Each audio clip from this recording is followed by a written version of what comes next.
Boa noite, sejam todos bem-vindos ao Por Trás do Tapume, onde iremos abordar os bastidores para o sucesso de um projeto. Eu, Laires Oldefer, Suelen Ribeiro e Fernanda Salvani. E hoje a nossa convidada é Gabriele Monteiro, minha amiga, minha mentora, e ela está aqui hoje para falar um pouco sobre Eneagrama. Não é mesmo, Gabi? É isso aí. Explica aí para quem nem sabe o que é Eneagrama. Seja bem-vinda, Gabriele. Muito prazer te conhecer. Olha, a Laires falou muito em ti e eu tô curiosa para saber do que se trata o Eneagrama. Importante saber. Se tu quiser falar um pouquinho sobre ti antes de te apresentar. É bom. É bom, né? Gabi tem um currículo maravilhoso. Eu sou psicanalista. Também já trabalhei, ainda atuo em muitos momentos como coach de carreira. Trabalho... E fico entre esse mundo de melhorar e desenvolver os relacionamentos e também o âmbito profissional. Muitas vezes eu até brinco dizendo que eu sou muito boa em fazer as pessoas ganharem dinheiro. Opa! Mas eu também sei fazer com que a galera aprenda a se relacionar melhor. E se relacionar melhor tem a ver com, primeiro, se relacionar consigo. Então, é aí que o Eneagrama entra. O Eneagrama é uma ferramenta, é um mapa de autoconhecimento, assim como muitos outros conhecidos. Então, olha, a astrologia também é um grande mapa de autoconhecimento.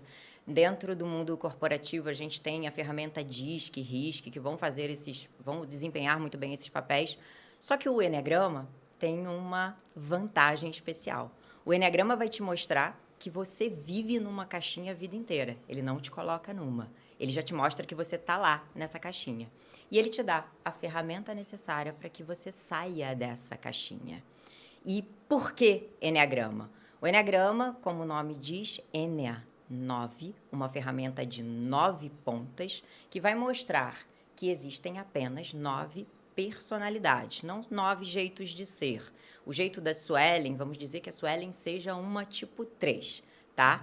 A Suelen vai ser muito diferente de, sei lá, a pessoa que está aqui nos gravando, que também seja um tipo 3. Ele tem o jeitinho dele, você tem o teu jeitinho.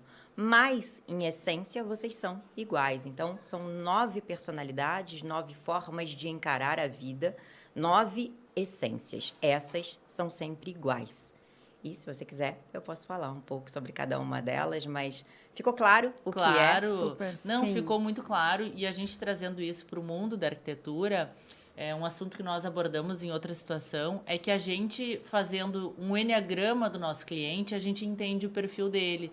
E isso torna o projeto também mais assertivo, né? A maneira como nós vamos abordar o cliente, como nós vamos conduzir uma reunião, enfim, uma apresentação de projeto, algo mais assertivo. Mas como é que a gente faz isso? Eu quero saber. Tá, Eu quero que tu fale sobre todos. Começa do Eu vou começo. começar com uma brincadeira, que daí vai fazer muito sentido pra ti, tá? Então, eu sou uma tipo 1, meu marido um tipo 7. E a Laires cuidou da nossa obra, da nossa reforma. E era assim, ó, era um sarro. Porque o meu marido ia lá e ele queria conversar, ele queria falar, ele queria ver, ele queria experienciar. Adorava sair para fazer compras com ele. Como é que eu era contigo? Tá, e daí, qual que é? É isso aí? Tá bom, onde é que eu pago? Objetivo. Posso ir embora?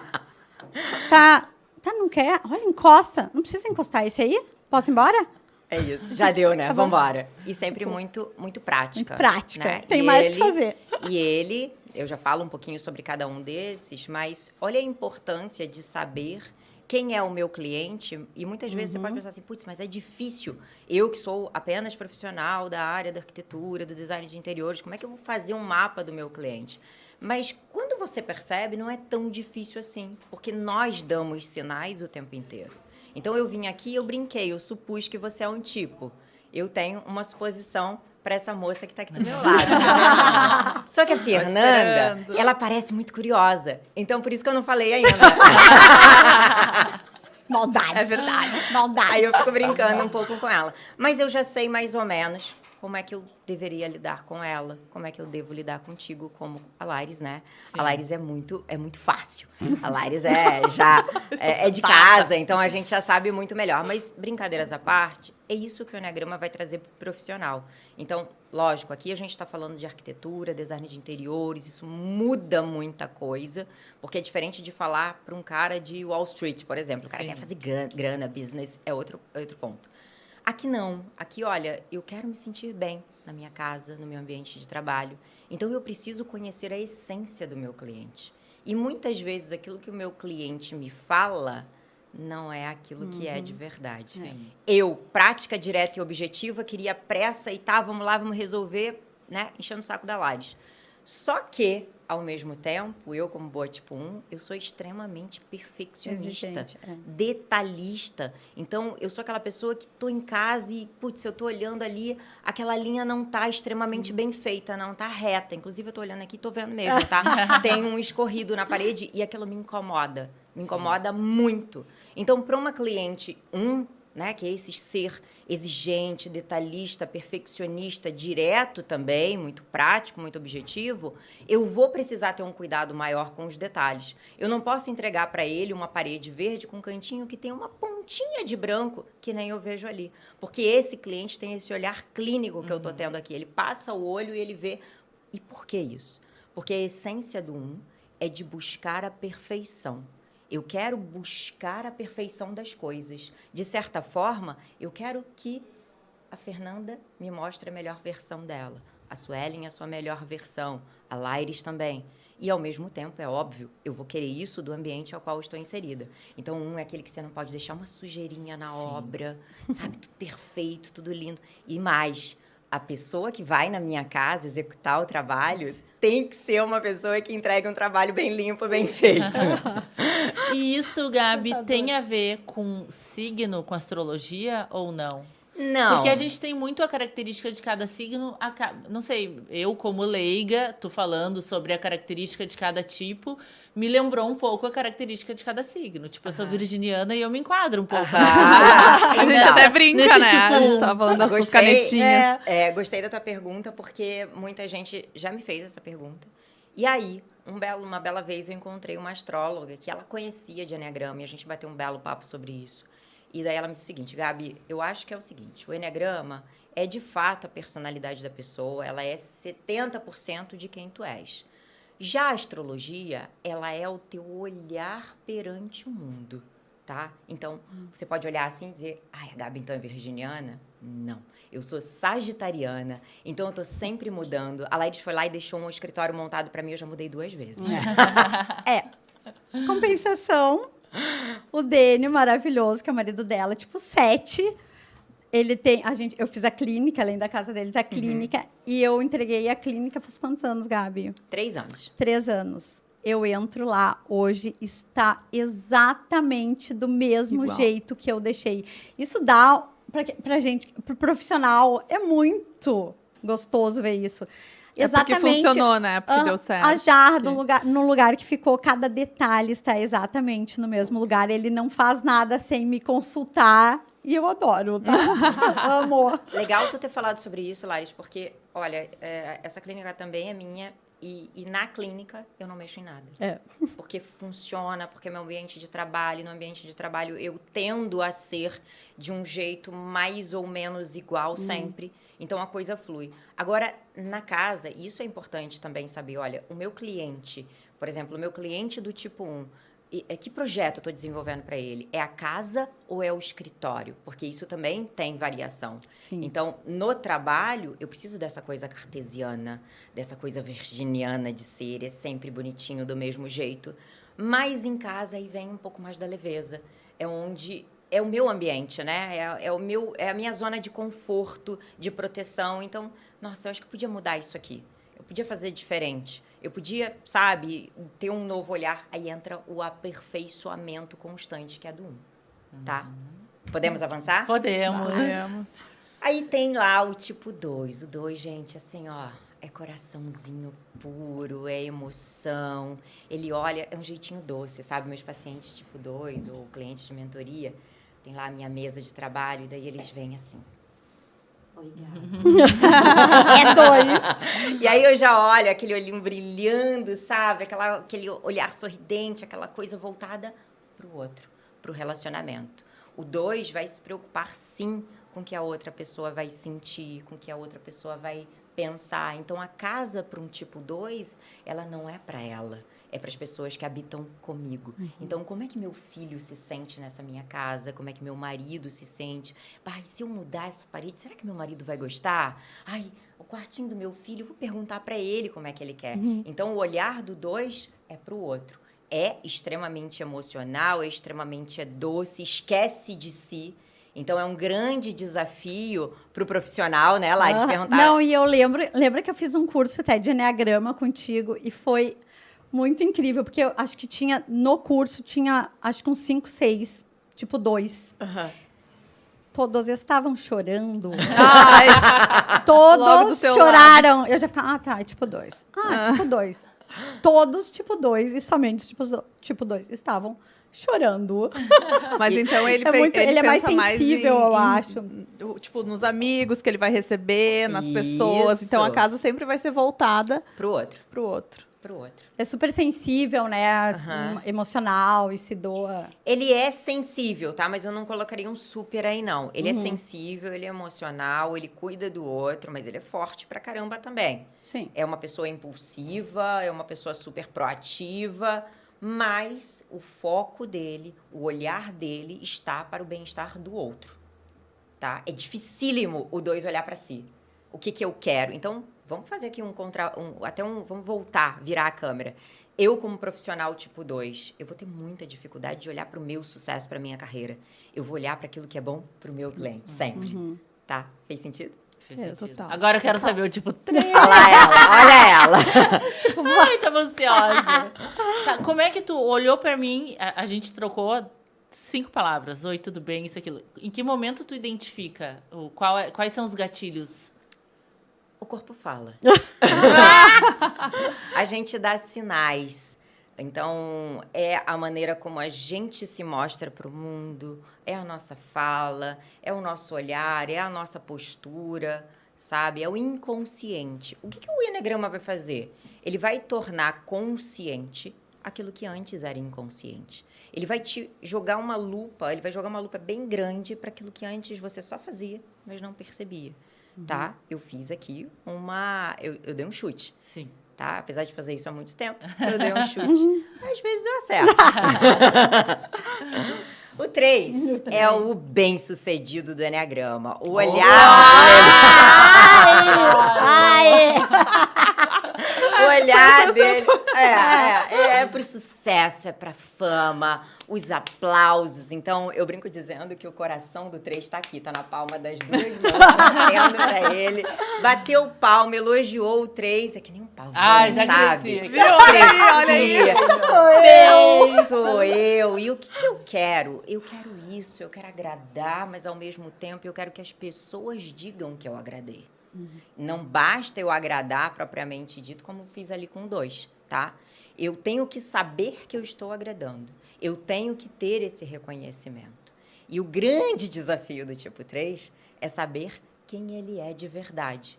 Porque muitas vezes o 3, ele acaba interpretando um papel. Um personagem. É uma isso persona. aí. É isso aí. E pode ser, e eu vejo isso, assim, na maioria dos casos que eu atendo, eles interpretam vários papéis. Eu tenho o papel de esposa, eu tenho o papel de profissional, o papel de empresário, o papel de mãe. E aí eu vou interpretando vários papéis, tá? É um workaholic, então ele acumula vários aí, projetos. Tu tá sentindo que tu é o 3. Precisa de 5 palavras. Vai acumulando vários projetos, várias coisas, e até que tem um ponto que o 3 veja, meu Deus do céu, eu não vou dar conta disso aqui. Exatamente. E daí, assim, quanto mais coisa tu tem, impressionante, mais coisa aparece, mais coisa tu quer fazer. Daí chega uma hora que tu para e pensa, não basta, calma, respira. Mas isso dura um dia, tá? No dia seguinte, peraí, tá faltando alguma coisa, deixa eu ter um movimento, deixa eu ter umas tarefas aqui pra fazer, deixa eu procurar mais alguma coisa. Será que as pessoas não me amam mais? Tem isso, esse é o ponto. Se as pessoas te esquecerem de ti, nossa, que vazio no meu peito. Como assim esqueceram de mim? Como assim não me procuram para mais projetos? Porque acaba que isso alimenta ali um pouco do teu ego também. Né? Um pouco não, alimenta muito. Por isso que eu disse que o grande desafio é descobrir quem eu sou de verdade, o que eu quero de verdade. Tá? Viu porque o Eneagrama te tira da tua caixa e não te coloca numa? Ele sempre vai apresentar formas para que você se desenvolva, para que você seja melhor. Primeiro para ti, depois para os outros. Tá? E eu quero saber qual é o número da Fê. Ah lá. Eu tô mais curiosa do que ela. Sabe que isso é muito comum? Assim, eu começo a fazer um trabalho, uma pessoa... Gabi, eu fui lá, vi a aula e tal. Eu achei o meu marido. Tá, mas e você? Eu não consegui ainda. Você está preocupado em saber o que o outro é, né? E é uma vantagem também a gente saber qual o perfil da outra pessoa, porque, afinal de contas, eu aprendo a me relacionar com a outra como lidar pessoa. com ela. Né? Tu aprende te relacionar, a lidar com a pessoa, tu aprende a persuadir a pessoa também. Sim, total. Então... É muito 3. Olha a fala do 3. O 3 quer o quê? Eu quero te persuadir pra você fazer aquilo que eu quero. Mas isso funciona. Mas isso funciona quando tu pega um cliente indeciso, Claro. ou até um cliente, tipo assim, quando tu acredita no teu projeto, enfim, na tua ideia, tu tem que ter um poder de persuasão para que essa pessoa compre essa ideia. Sim, vender aquilo, Vender na verdade, aquilo. Então, isso é muito Na importante. verdade, a gente tem que convencer o cliente o tempo inteiro que o nosso projeto realmente é muito bom. E daí tem um jeito, cada pessoa, né? Sim. Na sua Sabe personalidade. onde pega. Tu tem que saber se tu vai vir por aqui, se tu vai vir por aqui. É o poder da como persuasão. É, que tu vai... é isso aí. Né? Às vezes tu tem que induzir ela de que é ela que tá decidindo aquilo, que na verdade é tu que tá fazendo.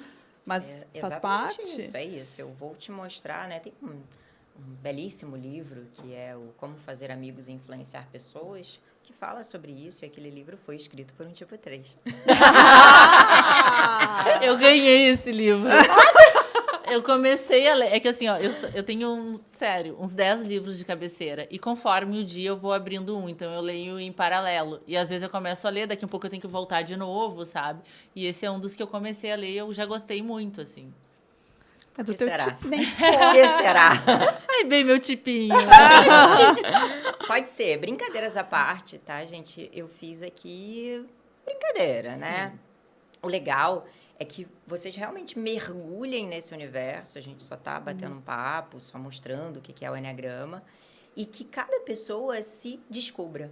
Então, eu posso dar palpites? Óbvio que eu posso. Mas o legal é quando a gente se descobre. Eu, por exemplo, eu fiz um curso há anos atrás, onde a mulher chegou lá, ela bateu o olho em mim e falou, você é uma tipo 8. Cara, eu peguei um ranço. Mas um ranço. Então, o meu primeiro contato com o Eneagrama foi de ódio, não foi de amor. Eu olhava para essa ferramenta e dizia que isso não funcionava. Óbvio, não era quem eu era. Então, quando alguém me colocou numa roupa que talvez estivesse justa demais, eu falei, essa roupa não me serve. Sentia confortável. Exatamente. E aí, anos depois, quando eu fui conhecer o Eneagrama de uma maneira melhor, mais bacana, eu vi, putz, esse treco aqui funciona. Principalmente porque salvou meu casamento. Tá? Depois, carreira, óbvio. Mas eu aprendi a me relacionar comigo e depois com o outro. E aí a gente entra no tipo 4. O 4, sim. Esse é o mais emocional de todos. O 4 esse também, O Só 4, que não tinha 4. Nossa, o 4 é extremamente intenso, é emocional, ele é quase uma esponja, como essa parede que está aqui. Ele absorve as emoções do outro, ele absorve a dor, ele absorve o amor, mas ele absorve muito mais a dor. Ele é dramático, Ele né? é dramático, ele é dramático, ele é melancólico, ele gosta da sofrência, ele gosta de mergulhar lá no fundo do poço. Aí ele, não desci o suficiente. Vou cavar aqui um negócio, vou descer mais um pouco. Porque é isso que dá o tom pro 4, sabe? Essa coisa de, eu tô viva, eu tô experienciando todas as emoções da vida, do mundo. Mas o 4 é também um ser extremamente criativo. Ele tem um olhar para beleza, para aquilo que é belo, para aquilo que funciona, para aquilo que vai ficar bem na Laire, sabe? E ele tem esse olhar magistral. Ninguém consegue bater um tipo 4 quando o 4 quer ir para a área da arquitetura, a área do design de interiores. Inclusive, quando eu atendo jovens, e o jovem, eu vejo ali que é um 4... não quer fazer arquitetura, não. Quer fazer interiores. Porque o 4 é isso, ele é artístico, ele consegue dar beleza para as coisas, ele consegue pegar uma sala verde com preto, com branco, sei lá, e ele vem aqui, ele coloca uma florzinha ali no canto, nossa, deixei aqui um cheirinho, e o negócio ficou sensacional, magnífico, entenderam? Mas ele, no final do dia, vai precisar dar uma mergulhadinha lá no fundinho do poço dele, tá? Ele precisa sentir que ele está vivo. E como é que ele sente que está vivo? Mergulhando nas emoções. Tem uma fala do 4, que é muito legal, que é assim, eu tô meio... não sei se eu quero ficar com esse cara ou com essa mulher. Por quê? Porque não estou me conectando profundamente com essa pessoa. Aí pronto. Tu tem que trazer essa pessoa para a razão e tirar um pouco da emoção. O Enneagrama, ele nada mais é do que uma ferramenta que tu, como profissional, usa para o desenvolvimento humano, né? Isso aí. Isso é muito semelhante ao que um coach faz. Que, na verdade, a palavra coach, hoje, ela está muito superficial, assim. Mas poderíamos dizer que tu é uma coach? Claro que sim. Tu é uma coach, né, Gabi? Exatamente. Eu tenho formação em coaching, sim. E vamos lá, se você não busca terapia, se você busca desenvolver a sua carreira, o coaching é o melhor trabalho para ti. Então, eu vou ser muito melhor para ti como coach do que como terapeuta. Muito melhor. Quero desenvolver a minha carreira. Óbvio, né? Que lá pelas tantas, como boa que sou, eu dou as minhas pinceladas, eu tento dar uma mergulhadinha contigo. Porque, geralmente, quando a pessoa vai falar de carreira... Não tem como não falar da área pessoal, né? Um pouco. Dificilmente. Então, acaba tu entrando um pouco nesse... Porque, dependendo de como a pessoa tá na vida amorosa, influencia até na capacidade dela de progredir para a vida profissional, né? Quando eu trabalhava com comunicação e eu sou administradora por formação, e eu queria mudar de área, só que eu não sabia o que eu queria. E eu acho que o pulo do gato é quando a pessoa descobre o que ela gosta de fazer, só que é o mais difícil. E eu contratei uma coach. Há uns 8, 9 anos eu contratei. E ela foi essencial, foi muito focado assim, no profissional mesmo, e ela foi essencial para eu saber para que lado eu iria de uma maneira mais assertiva. Porque eu queria fazer várias coisas. Hoje eu consigo fazer várias coisas, mas naquele momento eu precisava definir uma coisa para focar naquela coisa e depois ir. Então, realmente, eu acho que ela fez... ela fez esse trabalho comigo e foi da onde eu... Nossa, foi incrível, assim. Eu realmente, a partir das sessões com a coach, eu consegui me encontrar e, a partir daí, desenvolver outras coisas que eu também queria. Porque muitas vezes a gente quer tudo ao mesmo tempo e acaba tudo não, né? Quem quer tudo não quer nada, né? É bem isso. E tu utiliza como coach o Enneagrama. Sempre tu utiliza. É uma ferramenta. O Enneagrama é uma das ferramentas que eu utilizo, né? Nesse processo, que é o processo de autoconhecimento. E o resto é muito do feeling, né? De olhar para a pessoa e, principalmente, eu parto ali da premissa de, cara, qual a vida que você quer ter? O que você busca aqui? E aí a gente vai trabalhando em cima disso. O meu processo com a Laires, o nosso processo juntas, começou exatamente assim. Sim. Começou com um processo de coaching. A Laires queria dar um jeito ali na carreira dela e... Foi logo depois da maternidade, eu tinha saído do mercado, estava completamente perdida. Tu era designer de interiores já? Sim, mas eu tinha... Sim, tu eu estava naquele engravidei, momento tinha parado, a criança... do pós-parto ali, que é uma desgraça. Acho que a Mai estava com 2 anos, né? É um momento então difícil. Era um momento difícil, eu precisava reconhecer quem era a Laires em essência, mas também quem era a Laires naquele momento. Eu tinha me perdido completamente. Eu estava muito perdida. Exatamente isso. Então, quando a gente trouxe a ferramenta, que ela se viu naquela ferramenta, ela falou, meu Deus, eu sou essa pessoa. Né? A Laires é uma tipo 7, eu já volto lá nos outros, mas... A Laires se viu ali, engraçado. Chega a dar uma lucidez, assim. É muito legal, assim, porque... Explica muita coisa, né? É uma alegria, sabe? A pessoa... E foi muito parecido com o que aconteceu comigo, de me reconheço, eu sou essa pessoa. Sim, tu descobre a tua essência. Exatamente. Vão caindo algumas fichas e, ao mesmo tempo, quando você pega aquilo e contrasta com uma carreira que talvez não esteja fazendo sentido para ti, você olha e diz, caramba, peraí, mas eu sendo desse jeitinho, não é que eu tenha aprendido que eu sou. Não foi isso. Não foi assim, alguém me contou. Não. Eu realmente relembrei quem eu era. Isso aqui não tem a menor chance de dar certo para mim. E aí, baseado naquilo que o mapa estava nos mostrando, né, Laires, a gente conseguiu... Vamos voltar a fazer o que você faz. O que você já fazia. E aí, lógico, entram situações que que são inerentes a qualquer ser humano, a qualquer mulher, principalmente. As mulheres, elas têm algumas temáticas que são muito próprias das mulheres, né? Então, insegurança, aquela incerteza. Putz, mas eu tenho uma filha pequena, será que eu vou conseguir fazer isso? E o papel do coach é exatamente isso. Cara, vem cá, vou pegar na tua mão, eu vou te levar para ali. Eu acabo me dividindo, né? Coach / mentora, porque... E muitas vezes meu marido diz que eu sou mãe, né? Cato na mão e não. Foi várias vezes. Tu vai fazer isso aqui e empurrar a pessoa para a vida, porque eu vejo que é aqui, ó. É aqui que está a tua felicidade. Sim. Não adianta você tentar pelo outro caminho, porque você vai estar dando murro em ponta de faca o tempo inteiro. Que é isso que a gente faz quando a gente está vestindo lá a tal roupa que não nos serve. Sim. Na verdade, esses 9 passos do Enneagrama, eles fazem isso, com que a pessoa se conecte com a essência, descubra o que de fato qual é a tua missão no mundo, qual é a tua, enfim. Te facilita até te conhecer, entender. Eu acho que também, no meu caso, me justificou muita coisa que me incomodava. Eu tenho um jeitinho todo 7 de ser, às vezes tô meio atrapalhada, aquilo me incomodava. E hoje em dia, tudo bem, eu sou assim. Tem uma coisa que é comum para todos os 7, né? Eu sou mãe de um 7, sou casada com 7. E é comum serem que os 7 são hiperativos e têm déficit de atenção. E dizer, cara, tu não tem nada disso, tu só é uma 7. Sim. Como assim? Só é uma 7. É assim. Não quer dizer que todo 7 tenha déficit de atenção. Claro que não, claro que não. É que tem muitas ideias, ele quer fazer muita coisa ao mesmo tempo. Ele tem o vício emocional da gula. Não é gula por comida, mas é gula por ter todas as experiências ao mesmo tempo. Eu quero tudo, eu quero agora. E eu tô mexendo no celular, mas eu tô gravando um negócio aqui. Eu quero falar com o cara que tá ali, eu quero ver o que ele tá fazendo aqui. E ao mesmo tempo, o que eu tava fazendo? E aí eu me perco.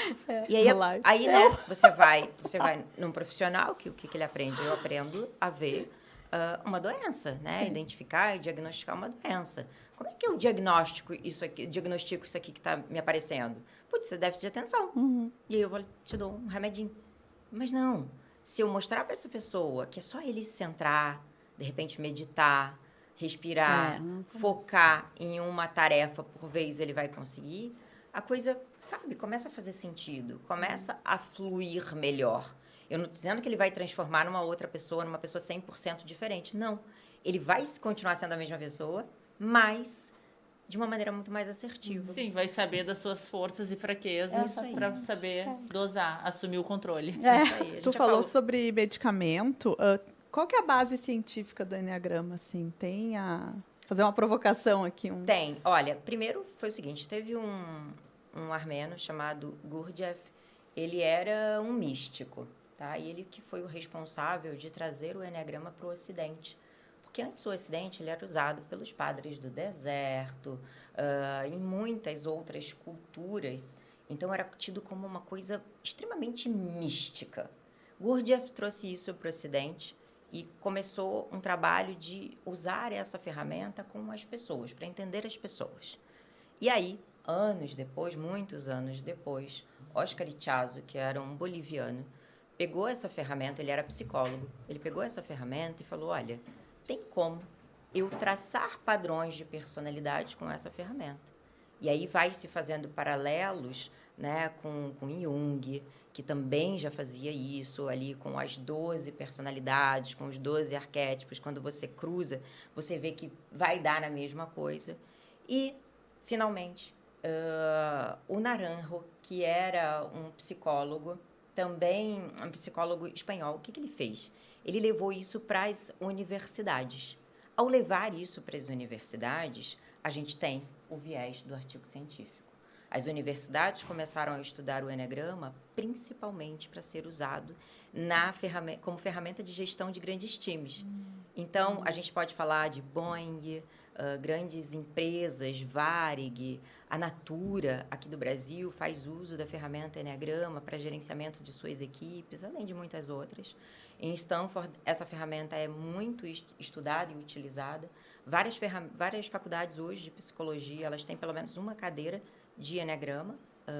O psicólogo hoje ele já conhece um pouco do Enneagrama. Então, anos atrás, ninguém sabia o que era Enneagrama. Hoje em dia, pelo menos já se você faz parte da formação. Exatamente. No campo do desenvolvimento humano, A galera já sabe, já conhece, já sabe que, olha, tem essa ferramenta aqui que pode ser usada, que pode ser trazida como não só como ferramenta de autoconhecimento, mas também de desenvolvimento pessoal e profissional. E voltando ali nas relações amorosas, tu disse que tu começou a estudar isso por conta do teu relacionamento, né?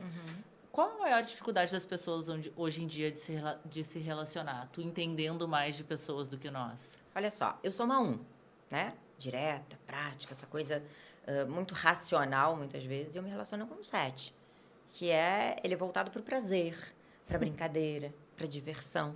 Esse é o primeiro grande choque. Peraí, como é que essa pessoa não entendeu que ele não é mais criança? E ele, olha o olhar dele para mim. Cresce! É tipo isso. E olha o olhar dele para mim. Nossa, que séria, pessoa chata. Que saco. Será que ela não percebe que a vida poderia ser muito mais alegre e divertida? O Eneagrama vai te dar essa tecla SAP. Quando eu entendo que o jeito dele de encarar a vida é assim, e ele entende que o meu é assim, a gente usa o Eneagrama para se desenvolver. Eu vejo que, putz, deixa eu pegar um pouco do que ele tem e trazer para o meu dia a dia. A leveza dele. Exatamente. E aí eu dou E ele um pouco precisa de direção e ordem. Por isso, né, que a dona Laira está aí para outra pessoa. Tu é especializada em 7, em gerenciamento de 7, Sim, então. 7 é. Olha, hoje é a personalidade que eu mais atendo. É o 7. Não que Sim. seja os que mais tem problema. Não, mas eles Por vêm favor. para mim em maior número, sim. Mas dizem que quando as coisas aparecem pra nós, a gente tem que trabalhar alguma coisa na gente em Sim. relação àquilo que nos incomoda. Exatamente. Claro. Ela sendo um 1, esse... É o meu grande desafio. Meu desafio é desliga do trabalho e vai se divertir. Um exemplo disso, eu vou agora em junho, né? Vou fazer uma viagem com meu marido. E eu tô lá catando. Vamos fazer um curso disso, vamos fazer uma palestra daquilo, uma imersão daquilo. Eu podia ir só para passear. Sim. Mas eu fico com esse olhar de eu preciso fazer alguma coisa um pouco mais construtiva, útil quando eu lá chegar. E como é que tu descobriu essa tua paixão por desenvolvimento humano? Da onde que veio essa vontade de ajudar pessoas, né? Porque acaba que tu ajuda as pessoas a se encontrarem. Já vinha, Su, assim, olha, eu já, desde criança, eu tinha esse dom de olhar para uma coisa que estava fora do lugar e mostrar, quem sabe tu não faz assim para consertar. Mas tu veio do mundo corporativo, né, Eu vim Gabi? do Tem uma mundo- grande história. Exatamente. Eu era gerente de projetos, né? Então, venho do mundo corporativo. Então, como gerente de projetos, tu já tem esse olhar de, olha, deixa eu ajeitar essas coisas aqui para o prazo ser menor, para a entrega ser melhor, né? Aí, eu fui fazer uma viagem a trabalho para a Noruega e foi lá que eu conheci o Eneagrama. Foi lá pela primeira vez que eu vi o Eneagrama. Eles usam bastante o Eneagrama no gerenciamento de suas equipes, e aí para trazer mais bem-estar ali. A Noruega em si tem muito esse olhar do bem-estar, né, do profissional estar bem dentro, desempenhando ali as suas atividades, enfim, se sentir bem na empresa. E aí eu até quis dar uma estudadinha a mais, mas foi quando eu voltei para o Brasil, que daí eu tive aquela imersão que não foi legal, onde a pessoa disse, você é uma tipo 8, e eu rompi ali com o Eneagrama, mas ainda assim gostava muito do campo do desenvolvimento pessoal, e eu vi que, olha, isso aqui que é um hobby, eu quero fazer com que isso seja a minha carreira, né, o meu profissional, e decidi me especializar na área, trabalhar, enfim, e fazer o que hoje eu faço. Tu criou um programa que o nome é Sua Vida em Foco, correto? Hoje, esse programa Sua Vida em Foco, ele mudou. Ele se transformou em Amor em Foco. Ai, que amor. E qual é o grande diferencial dele? O diferencial dele é exatamente te mostrar que você pode se relacionar melhor com você e depois com as outras pessoas. Que bacana. E o 5, Gabi? A gente parou Vamos ali lá. falando 4, eu porque ia dizer eu que não vamos- esqueci todo mundo tá do tentando cinco. se achar aí. Eu seguir acho o que quem tá baile. escutando quer. Vale O voltar um cinco. pouquinho aqui e rebobinar que o 1 é um tipo físico, tá? Ele é extremamente instintivo, ele é da ação. O 2, 3 e o 4 são emocionais, então não adianta, a emoção vai falar. Por mais que um 3 queira sucesso, queira performar, ainda tem a emoção ali em jogo, porque eu preciso do reconhecimento do outro. Então, por exemplo, um vai querer sucesso, vai querer ganhar muito dinheiro, mas eu tô cagando se eu tenho reconhecimento do outro ou não. Eu tô fazendo porque eu vi sentido nisso e porque isso aqui, por alguma razão, me fez entender que é o que eu preciso fazer. Ponto. Sim. Deu. 2, 3 e 4, não. Vai precisar desse olhar, vai precisar muito de buscar, querendo ou não, a aprovação das pessoas, tá? Aí a gente mergulha no 5. O 5, o 6 e o 7 são mentais. Então, a cabeça está trabalhando o tempo inteiro. O tempo inteiro. Múltiplas possibilidades, múltiplas ideias. No entanto, o tipo 5, eu acho que era até um dos mais mentais, porque ele mergulha em si. O 5 é como se ele esquecesse do corpo e ele passasse a funcionar somente do pescoço para cima. Então, ele vai buscar cultura, conhecimento, privacidade em demasia, assim, muita privacidade. Eu quero estar só. Ele esquece que seria bom se relacionar com as pessoas, ele esquece que ele é um ser humano e que ele precisa de relacionamento. Ele se volta para ele, para o conhecimento dele, para aquilo que o artigo científico diz que funciona. É um ermitão. É o Sheldon Cooper. Isso aí. Beleza, perfeito. É isso aí mesmo. Então, como famosos, né, a gente pode citar ali o Mark Zuckerberg, é um belíssimo tipo 5. Cria situações fantásticas, mas eu quero ficar aqui na minha casa, não encham o meu saco. Talvez o Steve Jobs também. Não. O Jobs é um 5, mas é um 5 com um pouco mais de leveza. Ele é um 5 asa 6, talvez asa 4, porque ele tem um pouco mais de leveza, assim. O que é essa asa? É tipo ascendente? A asa não, é quem tá do teu lado. Seria muito legal se a gente tivesse a imagem aqui. Do Enneagrama. Eu pego emprestado características de quem tá do meu lado. Eu pego emprestado características do 2 para mim. E aí eu consigo olhar para o outro. Olha, deixa eu consertar o outro. Não necessariamente eu quero me consertar apenas. E aí eu quero... Não, ajeita isso aqui. Sabe, eu invado o espaço do outro, que é uma coisa que o 2 faz. O 2 invade o espaço do outro. Fez sentido? Fez. É bastante informação. É muita informação. E aí a gente mergulha no 6. Olha, cara. Será que eu sei? Sério? Não sei. O 6 é o questionador do Enneagrama. O olho dele vai correndo, vai processando. E eu vou pensando, será que eu sou isso aí? Mas ela já falou, mas eu não sou. Mas eu acho que eu sou. Eu tô assim. E é uma série de questionamentos. É como se a cabeça do 6 tivesse um grande ponto de interrogação. O 6 é leal, é amigo, é companheiro, é dedicado, é um excelente trabalhador, mas a dúvida o acompanha. 6 são muito reclamões também. Aí você brinca assim com 6. Tá reclamando? Eu não, só tô falando. E tá ali reclamando e tá justificando uma situação. São muito justificadores também. Mas também tem um coração muito grande. Não dá para dizer que não. Então, muitas vezes, o 6 vai se preocupar, sim. Putz, mas e se eu fizer isso? Como é que aquela outra pessoa vai pensar, vai se sentir? Como é que ela vai reagir a esse acontecimento? Então... De novo, é uma série de questionamentos, são vários pontos de interrogação na cabeça desta pessoa. Isso vai trazer para o 6 muita ansiedade também, tá? Um mar de ansiedade. Pode ser.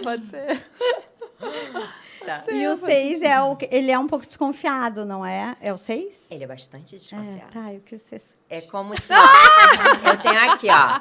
Olha só, a minha coprodutora, ela é uma tipo 6, né? Ela me ajuda no desenvolvimento dos meus cursos, das minhas mentorias e tal. E aí ela não bastava a gente fazer tudo à distância. Não, ela pegou um avião e ela veio para minha casa, ela é lá de Goiânia. E aí ela chegou com um checklist. Isso aqui, o que você pensa sobre isso? Eu respondi. Isso aqui, o que você pensa sobre isso? Aí tinha uns 10 questionamentos ali. Tá, agora a gente pode fechar o negócio. O 6 é assim. Então, é um eterno checklist. Eu vou dando check em algumas situações que são muito importantes para mim, mas uma vez que... Eu confio mesmo. E eu brigo por ti, eu te defendo, sabe? Eu dou a minha vida por você. São corajosos. Eles só precisam lembrar disso. Pois é, tô pensando. Essa é a resposta típica do Bom, mas aproveitando essa questão do 6, assim, no teu trabalho tu precisa basicamente criar uma relação de confiança. Então, tipo assim, se tu pega um tipo 6, que é uma pessoa super desconfiada, tu tem que quebrar uma barreira. Sim. Então, na real, tu tem que ter essa relação de confiança com todos, só que cada um tem um perfil, tem né, tem um biotipo, tem uma personalidade. Como é que tu consegue acessar, quebrar essa barreira e ter a confiança das pessoas? Conhecendo já o jeito de cada uma. Sim, é exatamente, Suelen. Na primeira conversa, eu vou saber se pelo menos, tá? Tu é mais mental, mais emocional ou mais da ação. E aí eu vou me relacionar contigo, eu vou conversar contigo exatamente desta forma, da tua língua. Exatamente isso. Eu já tive um cliente 6 e foi muito interessante eu saber que ele era 6. Eu consegui... Eu tinha outra maneira de lidar com ele e hoje a gente tem, até hoje, uma relação muito legal, assim, e de muita confiança. E realmente, o 6, a partir do momento que ele confia em ti, é um vínculo muito forte, né? É super legal. Assim, ele vai te testar, Uhum. ele vai te testar, ele vai ter dúvidas. Sim. Então, eu, como profissional, eu tenho que saber que eu preciso estar ali para aquela pessoa quando ela precisar de mim. Uhum. O 6, ele vai buscar em ti uma relação diferente. É quase uma relação de mãe. Então, eu preciso estar para aquela pessoa. Ah, mas isso foge do papel do terapeuta. Aí é que tá. Aí é que tá. E o que cura o paciente, o cliente, é a personalidade do terapeuta. Não é o que está dizendo lá no livro da faculdade de psicologia. Me desculpem aqueles que acreditam desta forma, mas não é. Sim. Eu preciso estar para aquela pessoa da maneira como ela precisa que eu esteja para ela. Eu preciso me conectar com a alma daquela pessoa. Se aquela pessoa está ali na minha frente, buscando segurança, proteção, é isso que eu tenho que entregar para aquela pessoa. Então, 6 são muito sensitivos nesse ponto. Eles sabem quando você está sendo de verdade, quando você está ali entregue, quando aquilo é real, sabe mesmo. Uhum. E aí, ele te comprou. Uma vez que ele te comprou, pronto, já era uma relação. E naturalmente, as minhas relações com os tipos 6 nunca é a relação de apenas um processo que vai durar ali 10 encontros, jamais. É sempre uma relação de longa data. Então, ficam anos e anos contigo. Eu tenho um cliente tipo 6 que ele diz assim pra mim, Gabi, quando eu tiver 90 anos, eu falei, cara, quando tu tiver 90 anos, eu não tô mais aqui, me deixa. Me deixa em paz. Me deixa em paz. Sim, que acaba que gera uma dependência também, né? Também tem isso. E aí, tu tens também esse papel, né, de mostrar para a pessoa, olha, eu vou te ensinar a seguir sozinho. Sim. Então, vocês vão encontrar muito isso. Mostrar para o cliente de vocês que, olha, você pode botar um quadro na parede, não precisa perguntar, tá tudo bem, é só uma parede. Mas eu acho que existe muito isso. Eu não sei se talvez eu tenha também, talvez, muitos clientes tipo 6, mas eu vejo que existe muito essa dependência. E é uma dependência legal, como tu tinha falado, que é uma coisa que tu sente bem, porque tu sabe que tu tá fazendo bem teu trabalho. Né? Então, é importante. E tu sentir que ele confia, que o cliente confia em ti é muito bom, né? É um retorno muito positivo pra gente. E a história de ser, tipo, mãe, né? Eu tenho um cliente que é assim, que é, tipo, esse teu dos 90 anos, entendeu? Mas é legal. Agora, nunca pensei É gostoso. Eu acho, assim, eu acho sensacional. E dentre esse aspecto, olha, vai ter aquele cliente que vai ficar contigo pro resto da vida. E é bom você saber que vai ter aquele cliente que vai te contratar só para botar um quadro na parede. E tá tudo bem, porque faz parte do jeitinho dele de ser. Né? Ó, o 7. Como é que é o 7? Os 7 são visionários, criativos, aventureiros, por que não? São divertidos, são alegres. E tem também essa relação. O 7, quando confia em alguém, ele tende a ficar. E a ficar muito tempo ali com aquela pessoa, porque confiou naquela pessoa. Eu sou um mental também. Então, eu preciso dessa relação de confiança. Eu preciso dessa relação de ter alguém que está me mostrando o caminho. Porque se eu for por esse caminho... olha, por mais que apareçam distrações aqui, é melhor ir por aqui, porque daí eu não preciso me perder. Ele vai se perder, ele vai olhar. Porque é natural de um 7. Então, um cliente tipo 7, você vai chegar lá, você fez um projeto, é isso aqui. Aí o cara, ô Laires, olha só, tu fez aqui um painel verde, mas eu pensei bem, eu quero esse painel azul. Puta que pariu, eu já fiz isso tudo aqui baseado naquele painel verde. Não, tudo bem, Daniel, a gente muda. O 7 é quase um cão sem guia. É isso, é um labrador. Um labrador muito alegre, faceiro. Sim, nada me incomoda, tô sempre feliz, eu tô sempre rindo, a casa tá caindo, mas tá tudo bem, não tem Ali fazendo problema. uma piada sem graça, né, cara? Fazendo uma piada sem graça, Que exatamente. desnecessário esse comentário. Exatamente isso. Então, para um cliente 7, você vai ter que ser a direção para esse cliente. E, Gabi, a Laires falou muito do teu trabalho e a gente acabou pesquisando um pouco mais também, né? E ao longo desses anos, a gente viu que tu conseguiu identificar alguns padrões de comportamentos nos teus pacientes e alunos. Então, agora eu queria que tu comentasse um pouquinho de como tu chegou a esses padrões e falasse um pouco deles. O primeiro que a gente viu é a dificuldade das pessoas em gerenciar suas emoções. Eu vou agindo, eu vou fazendo, mas eu não sei por que eu tô fazendo. Só faço. Eu sou ansiosa, né? Isso é uma fala comum. Quem nunca Sim, ouviu? é. Quem nunca É. falou isso? E aí o primeiro ponto é, não, tu não é nada. Para. Quando eu digo isso para uma pessoa que me procura, não, tu não é nada. Mas todo mundo diz, tu não é todo mundo. Viu a coisa da mãe Sim. de novo? Você não é todo mundo, para. Vai se perceber. É isso que eu faço com a pessoa. Eu conduzo ela a se olhar, a parar de ouvir aquilo que a maioria está dizendo. Aquilo que você ouviu. Não, mas eu ouvi um cara dizendo. Mas eu li num livro. Mas peraí, era você? Não. Então te olha, te percebe. Por que você é ansiosa? Por que você acha que você é ansiosa? Ah, é porque eu quero muitas coisas. Não, na realidade é porque tu não sabe o que é. É verdade. É uma condução a fazer com que a pessoa se enxergue. Nada Perfeito. mais do que isso. Falta de clareza nas tomadas de decisão. Ó, aqui. É. Viu como é mais do É, mesmo, mais do a mesmo, mesma é. coisa? Eu não consigo decidir se eu quero ou não quero continuar o meu casamento. Você está feliz no teu casamento? Hoje eu fiz essa pergunta para uma paciente. Ai, Gabi, que pergunta difícil. E eu, como assim pergunta difícil? Tu não te faz essa pergunta diariamente? Não. Viu? Sim. Viu como é difícil? Eu olhar e, putz, será que tem sentido eu desempenhar 10 papéis? Estar em 10 projetos? Atender um cliente que eu não quero atender? Ontem o adestrador do meu cachorro me ligou. Gabi, preciso da tua ajuda. Eu tenho uma cliente aqui que ela me enche o saco, mas será que eu não vou ser bom profissional se eu dispensar ela? Eu falei, não, gente, a gente pode demitir cliente. Faz bem pra gente demitir um cliente. Se esse cliente não está alinhado com aquilo que você espera da tua empresa, com aquilo que a tua empresa é, demite esse cliente. Faz bem para os dois, na realidade. Né? Exatamente, exatamente.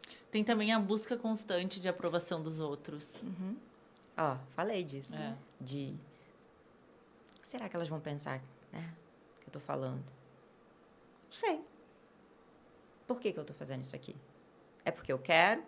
Ou é para chamar a atenção dos outros? Ou é para ter o aplauso das outras pessoas? Porque se eu sei para onde eu quero ir, eu consigo encontrar o caminho. Mas se eu não sei, qualquer caminho serve. As pessoas hoje, né, a internet, o medo do cancelamento. Eu já, porra, cara, assim, eu desejo um cancelamento.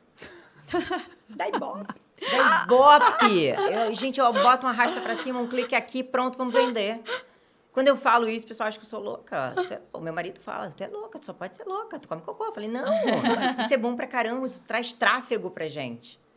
Mas por que eu faço isso? Por que eu sei disso? Que tu quer vender?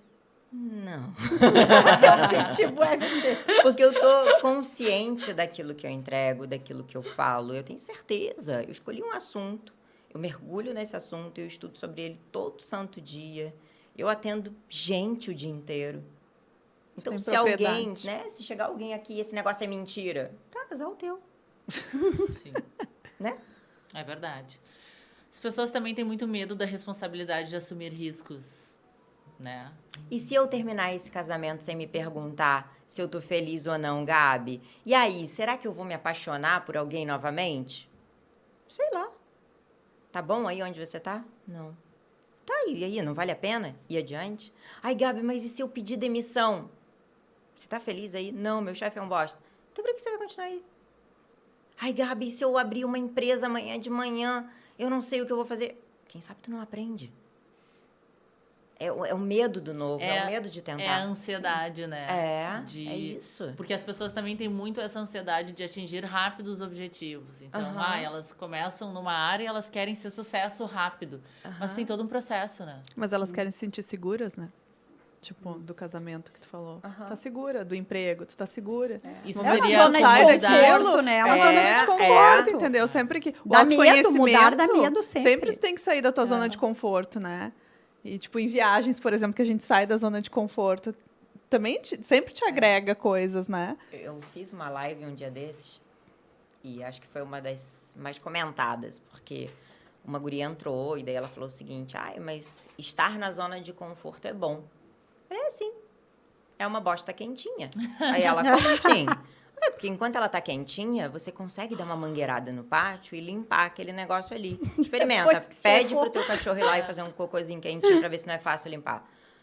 E aí, a guria respondendo ali no chat, né? Pode ser. Eu falei, pois é, o problema é quando esse treco seca. Porque daí fica difícil de tirar, fica difícil de limpar. Fica difícil de recomeçar a minha carreira quando eu tenho lá 50, 60 anos. Fica difícil sair de um casamento que eu nunca fui feliz depois de 30 anos. Aí fica difícil. É verdade. Então, será que a tua zona de conforto é mesmo a tua zona de conforto? Ou é a tua zona de desconforto e você só não quer assumir, ter a coragem de fazer o que precisa ser feito para mudar aquilo ali? Nossa, são choques de realidade. Estamos aqui. É um tapa na cara cada segundo. Toma! Gabi, e tu teve algum caso de evolução que te marcou muito, de algum paciente? A Laires! Eu sabia que ela ia dizer isso. É meu case de sucesso. Eu ia dizer, pode falar sem citar nomes. Né? Mas já que estamos aqui... Muito mais rápida. Ela tá aqui. Mas é verdade, gente, é verdade. A Laires é um case inspiracional. É só... Não, com comentários. Não, é que... Se chorar, a gente já sabe que foi mesmo, e aí eu ganhei o meu ano. Não, eu não choro, Ela eu não chora, choro. ela é aquariana. Oi? Choro, porque, né? Não choro. Mas assim, eu fui no fundo do poço, dei uma cavocadinha e conheci a Gabi lá embaixo, entendeu? Cavocando ainda. Literalmente, com as unhas sujas. E daí... cheguei... Oi? A unha tava suja. Tipo assim, tava... E levei uns tapas na cara. Só que, assim, eu não tenho medo do tapa na cara. Eu prefiro tapa na cara do que aquele carinho. Mas a Gabi, assim, Não, é tapa na cara. A Gabi Smith. Não, sério, gente. Foi assim... Que é o que muitas vezes a gente precisa Mas ouvir, é o né? que a gente precisa. Eu acho que... É um profissional falando as verdades. Traga a verdade. Crescer no conforto, alguém alisando a cabeça. É aquilo que eu falo. Se for pra ficar alisando a minha cabeça, eu não preciso me dedicar ou até... tu ir atrás e pagar para evoluir, ninguém evolui, né? Sim. Sendo alisado. A Laires tinha se abandonado. É. Ela tinha verdadeiramente se esquecido. É. E o que a gente fez foi um resgate de primeiro, cara, se olha no espelho. Olha o que você está fazendo com você diariamente. Não era nem tanto, naquele momento, emocional. Eu precisava de algo mais visível para ela. Assim, eu precisava resgatar ali a autoestima dela, mas uma autoestima externa, não a interna ainda. A gente precisava, cara, te olha começar aqui. por fora para depois porque foi fundo do poço mesmo. Foi. E aí, à medida que ela foi levantando, eu fui construindo algumas pontes para ela poder ir andando melhor sozinha. E depois ela foi lá e brilhou, porque aquilo já era quem ela era. Ela só tinha esquecido. Sim. Agora, é muito interessante falar sobre a autoestima, assim, né? Da importância das pessoas resgatarem a sua autoestima e se amarem mais para conseguir dar o primeiro passo, né? Voltar a caminhar. Eu acho que sem isso, né? Primeiro a gente tem que confiar, né? Eu precisava confiar. Naquele momento eu não confiava em mim. Eu nem sequer existia. Eu não me via. Então, tu conseguir confiar, né, em si é o primeiro passo para as coisas mudarem. Senão ninguém vai te empurrar, né? Então, a Gabi, ela tem essa metodologia eu acho que foi muito certeira. Tipo, primeiro, olha ali, te olha, quem tu é? Quem tu é? Olha, tu não é assim, quem tu é? Entendeu? Esse resgate foi muito importante. Ela foi um espelho. Antes de mais nada, foi... E tem uma média Eu de falo dessa tempo de babona. demora, tipo, quando tu pega o paciente, assim, de coach, para chegar no... Primeiro, assim, olha, o primeiro empurrão ali de sair da inércia mesmo, a gente consegue fazer um belíssimo trabalho em 10 encontros. Belíssimo. Fica bacana. Só que, dependendo da personalidade da pessoa, ela tende a ficar mais tempo comigo. A personalidade 8... Ai, são 9, São né? ela tem que Ai, continuar a gente falando. Eu vou Depois a gente continuar. parou no 7, desculpa, Porque Gabi. tu acha... 7 é o... tu acha que é tu é o o centro ápice, do gente. mundo. O ápice. O 8 é esse tipão, assim. O 8, pra ele, o mundo é dividido entre fortes e fracos. Eu sou o forte, você, a fraca, me obedece. Essa fala, força, tá? Bate na mesa. Eu já tive um cliente, tipo 8, que bateu na mesa. Cala essa boca que tu não sabe de nada. Vai embora, batendo porta. E eu tô lá, linda e bela. Daqui a pouco ele me telefona. Desculpa, semana que vem eu tô aí. Mas esse é aquele perfil que ele vai resolver o problema dele de forma pontual e vai embora. Então, eu sei que esse cliente é um cliente que vai ficar comigo menos tempo. Tá? O 8, ele vai lá, resolve uma coisa, vai embora pro mundo, ele vai criar novos problemas e daí ele pode voltar. Tá? Então, o 8 é o chefe, né? É o perfil, assim, do chefe. Eu mando, os outros obedecem. É força, é poder, é controle. Muitas vezes é autoritarismo. E aí ele precisa descobrir que o mundo não se baseia nessa força toda. Que ele pode... Opa, deixa eu mostrar para as pessoas que eu sou vulnerável. Que tá tudo bem isso, que eu não vou sofrer algo. Porque é isso que o 8 pensa.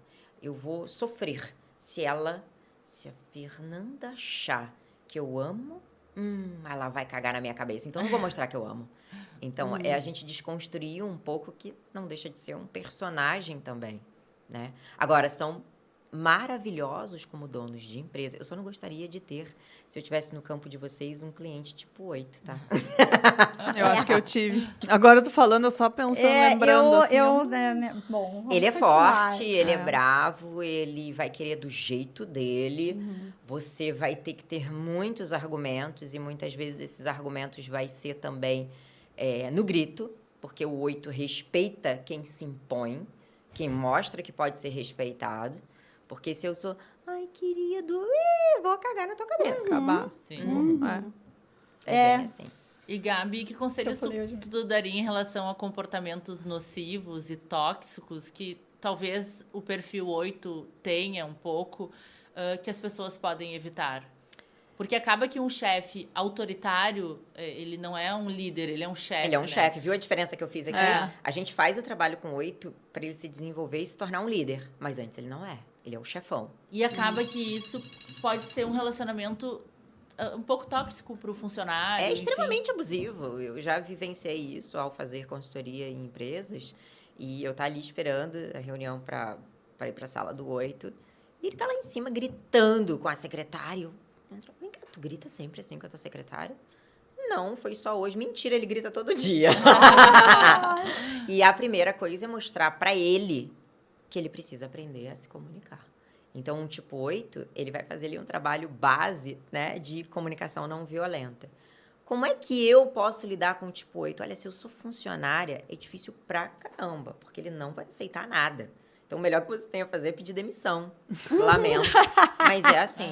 Agora, Manda ele se tratar, dá teu cartão. infelizmente, ele não vai aceitar o que você vem a dizer. É muito difícil. Mas com o cliente, eu acho que o se posicionar é muito importante, Posicionar né? e se posicionar muito bem. Você tem que ser forte. Você tem que mostrar pra ele que você não é fraca. Se ele sentir fraqueza, já era.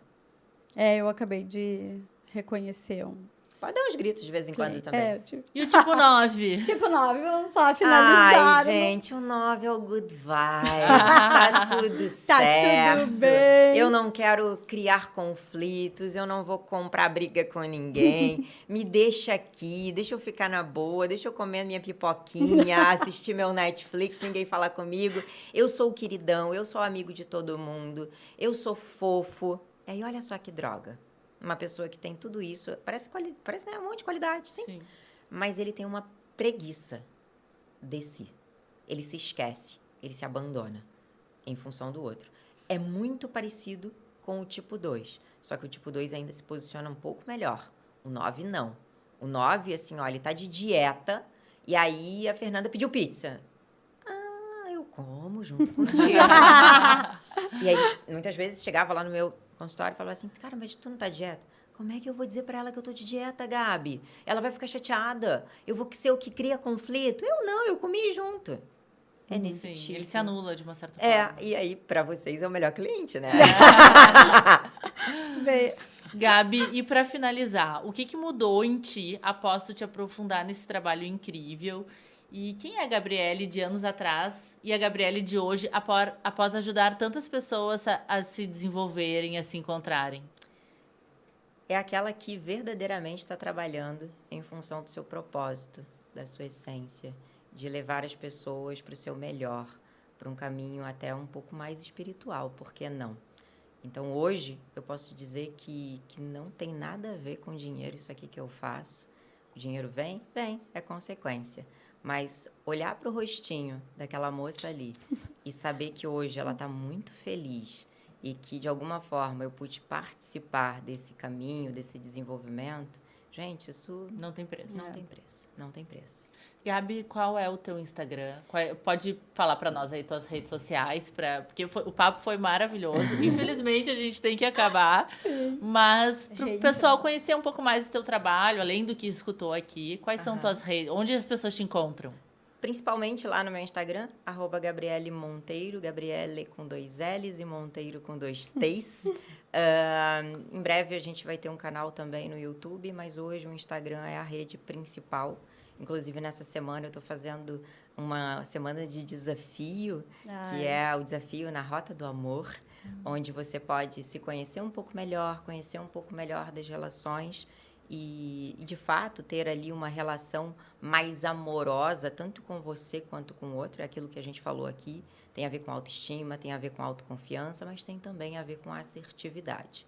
E, como tu pontuastes bem, uma vez que eu me relaciono bem, eu consigo desempenhar bem um papel profissional também. As coisas estão relacionadas, elas estão ligadas. E pra gente, como profissional, é muito importante...